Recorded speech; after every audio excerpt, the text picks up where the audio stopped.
I'm Margot Politis. Welcome to Study English, IELTS preparation.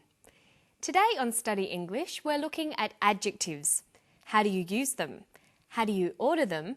And how do you use them to compare and describe things? First, let's listen to some descriptions about the world under the sea in the Gulf of Carpentaria off the north coast of Australia. It's quite an amazing place.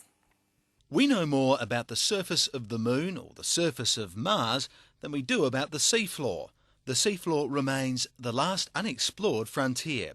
This is because it's covered by this impenetrable ocean layer that we can't see through.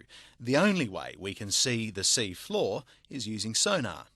The largest reef they mapped is about 10 or so kilometres across. It's an oval-shaped feature, so it covers around 100 square kilometres. Because of the fact that they are submerged in 30 metres or so of water, the reefs are very hard to see. No one had realised that the Gulf contained reefs just like the Great Barrier Reef. Being able to describe things properly is an important communication skill. You need adjectives for descriptions. They usually come before the nouns they are describing. The red car. But when you want to accurately describe something, you often need to use more than one adjective in a row. What if the car is big, red, and made of plastic? We call it the big red plastic car. Notice that the adjectives are usually separated by commas. But why don't we call it the red plastic big car? How do you know which order to put the adjectives in? Well, for native speakers, it's just that it sounds right. But luckily, there are some rules. It's called the Royal Order of Adjectives. Let's have a look at it. First, we have the determiner. That's articles, a, an, the. Numbers, or a word that describes the amount of something. It can also be the owner, the person or thing who the noun belongs to. So determiners can be a, the, many, some, or a name like John's. So we can have a car, many cars, John's car. The second type of adjective is opinion or observation. This tells you something about the quality of the noun. Useful, cheap, ugly, beautiful. Then we have size. For example, enormous, tiny, huge. Followed by age. It could be old, modern, 7-year-old. Then shape. Perhaps oval, circular or flat. A colour, like white, black or blue. Then we have adjectives that describe origin, where the noun is from. For example, Thai, Indonesian, Australian. Followed by material, what the thing is made of, like copper, plastic or wooden. Lastly is the qualifier. This is something that's an integral part of the noun. Examples might be a rocking chair, a wedding ring, an electric oven. There are, of course, a few exceptions to these rules, but it's important that you learn them and practice them whenever you can. Have a look at these words and see if you can turn them into a phrase. Wooden, square, useful, box, lilies. Well, box is the noun, but what comes first? The determiner. Whose box is it? It's Lily's box. So lilies comes first. Then that's followed by the observation. The box is useful. Then the shape. It's square. Then finally the material. It's a wooden box. So we have Lily's useful square wooden box. Good.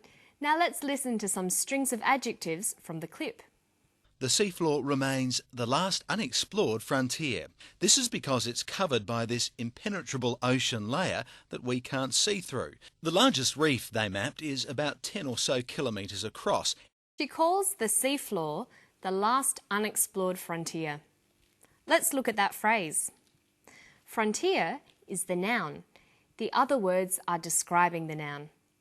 First we have the determiners, the and last. Last expresses a number, so it goes second. Then unexplored. That's an observation. It's a quality of the frontier. Okay, now what about this impenetrable ocean layer? Well, layer is the noun. All the other words are adjectives. This is the determiner.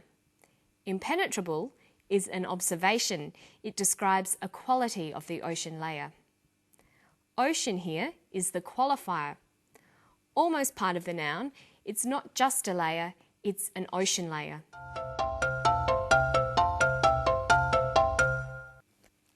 Okay, now you try one. Look at these words. They form a phrase that he used. Largest, reef, the. Well, reef is the noun, so it comes last. The is a determiner, so it comes first. Largest describes the size, so that comes after the. So we have the largest reef. Okay, there's another way adjectives can be used as well. They can stand alone. They describe nouns by following the verb to be. When used in this way, adjectives are complements. Listen to one here. The Gulf of Carpentaria is very flat and featureless. The Gulf of Carpentaria is very flat and featureless. In a phrase, this would be the very flat, featureless Gulf of Carpentaria. But used as a complement, the phrase becomes a full sentence. The Gulf of Carpentaria is very flat and featureless. We can take the phrase, the big red plastic car, and turn it into a sentence. The car is big, red, and plastic.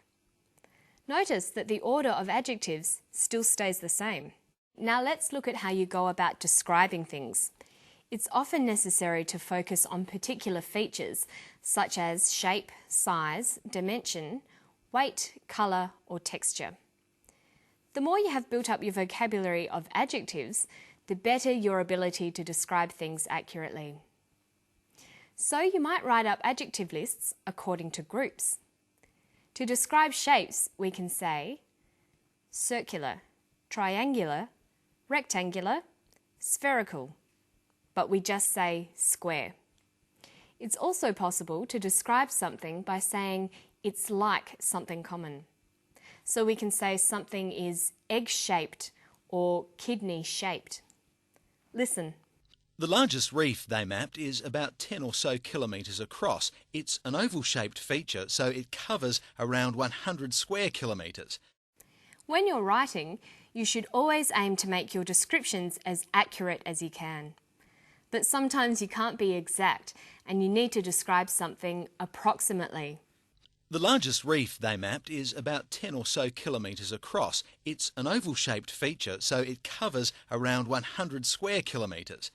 Because of the fact that they are submerged in 30 metres or so of water, the reefs are very hard to see.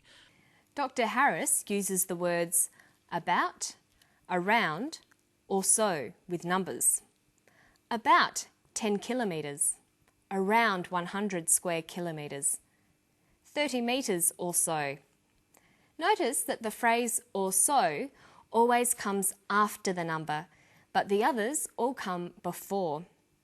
You might also hear people say around about. In formal language, we'd probably say approximately. These are all signs that the amount is not exact. And now it's around about time for me to go. I'll see you next time for more Study English. Bye-bye.